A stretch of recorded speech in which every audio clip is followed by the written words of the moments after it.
At kung sakaling naman ho ako'y papala rin, aking pong pag-iigihin para yung mga susunod na henerasyon ay makinabang.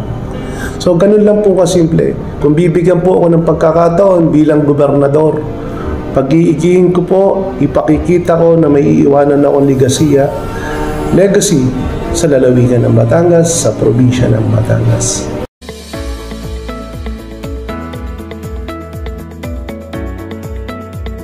Noong nakaraang Lunes, 15 ng Enero ng taon, ay formal na nagpaalam sa kanyang mga kababayan si former Congressman Municipal Mayor ng Padre Garcia, Michael Mike Rivera, para sa kanyang hangaring maging gobernador sa probinsya ng Batangas upang higit na papaglingkuran ang kanyang mga kababayan. Ang niyo ay sinasabihan ko ang Kuya Kalon, magpapaalam tayo.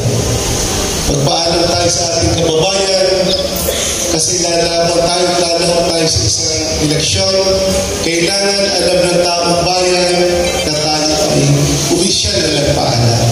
Kaya sabi ko, magsabay na lang tayo at ang opisyal naman ho ay lagi nag-i-start sa lokal na pamahalaan, sa munisipyo, kaya dito po kayo inuna. Ayon kay Aspirant Governor Mike Rivera, lubos ang kanyang katuwaan sa pagtitiwala at suporta na ibinibigay sa kanya ni Secretary of Finance Senator Ralph Recto upang tahakin ang kanyang pangarap na mapaglingkuran ang kanyang mga kalalawigan. So, ito po ay pinangarap ko.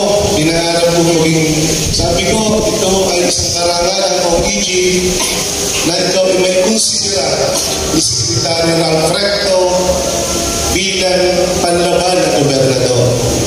Basta-basta alam niyo yung tiwala ng senador, pag ukay binindisyonan, hindi mo basta-basta.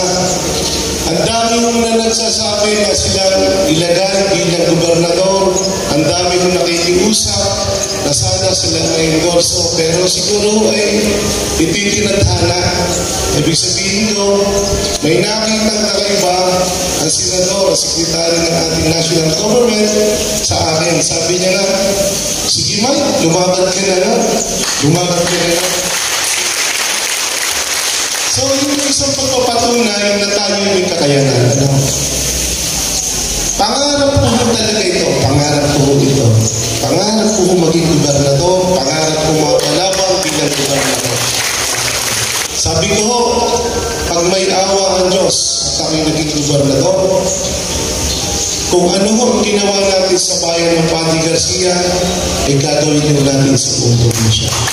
Marami ang dumating at nagpaabot ng suporta sa pagdedeklara ni Mike Rivera para sa kanyang pagtakbo sa pagkagobernador ng Batangas sa darating na eleksyon 2025. Ilan sa mga dumalo at nagbigay ng kanilang pangako ng pagsuporta ay sina CWS Party List Congressman Engineer Edwin L. Garjola, Batangas 4th District Representative Leanda Bolilla at may bahay nito Bukal Caloy Bolilla, Rosario Municipal Mayor Liobe Morpe at Vice Mayor Tani Sara at former Laurel Municipal Mayor Randy Amo.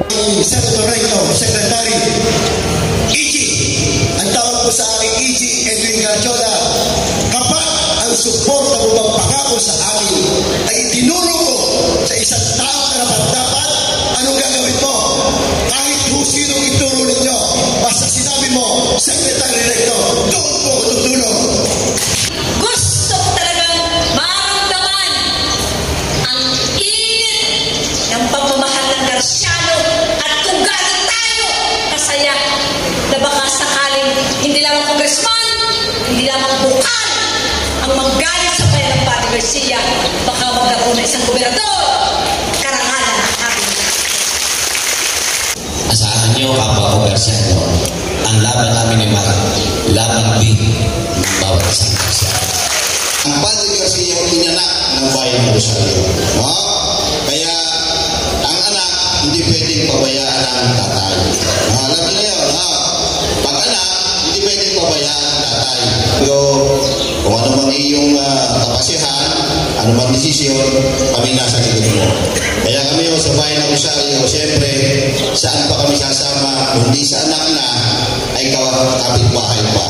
Kaya kami po ay umaasa unang Diyos sa mga taong kinakasangkapan na nawa po'y ang aming pong bayan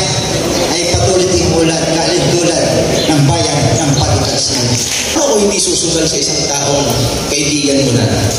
Isang tao na alam mong makakatulong. Kaya Governor Mike, alam po sa Padre Garcia, magmumula ang lakas ng iyong loob. Ayon pa kay Mike Rivera, nais niyang bigyan ng ningning ang probinsya ng Batangas tulad ng ginawa niya sa bayan ng Padre Garcia kung saan ito ay naging maningning dahil sa mabilis na pag-unlad nito. Katulad po ng ginawa ko sa Padre Garcia, napakalaki po ng legacy iniwanan ko dito. So sa matanda na ako, wala na ako sa mundo, pinag-uusapan pa kung anong ginawa ko. Yun din ang gusto kong mangyari. Bigyan ng ningning ang probinsya ng Batangas. At dagdagan ang mga naunang ginawa ng mga sinuntang kong gobernador kung sakali. Dadagdagan ko po yan. Ang makilala ho ang Batangas na isa sa pinakamagandang at pinakamagaling na probinsya sa bansa.